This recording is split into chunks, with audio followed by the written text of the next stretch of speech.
უშუქობა საქართველოში 10 წლეულები გრძელდებოდა. გაგვეყინა ბავშვები. შუქს მithხოვს მეტ არაფერს. გრაფიკი დაიცვან, მეტი არაფერი არ გვინდა ჩვენაგაც. აი აქ ამოვიდა რა ყელში რა. მოგცეს შუქი კაცო. დევია თუ ვინა. გამორთული იყო სასიცოცხლო მნიშვნელობის ობიექტებიც.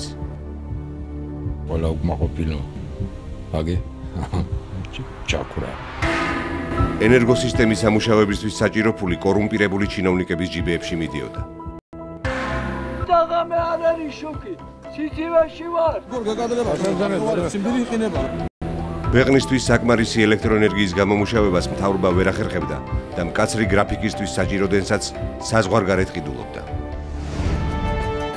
2003 წლის შემდეგ ქვეყნის ელექტროენერგიით მომარაგება ნომერ პირველი ამოცანა გახდა. ქვეყანა უკვე აღარ ყიდულობს ელექტროენერგიას, არამედ აწარმოებს მას და ექსპორტზეც გააქვს. საქართველოს შემდგომი ენერგოდამოუკიდებლობისა და ეკონომიკური წინსვლისთვის მთავრობა 15 ახალი ჰესის მშენებლობას იწყებს. 15 ახალი ჰესი იმისათვის, რომ აღარასოდეს დაუბრუნდეთ წარსულში. საქართველოს ენერგეტიკისა და ბუნებრივი რესურსების სამინისტრო.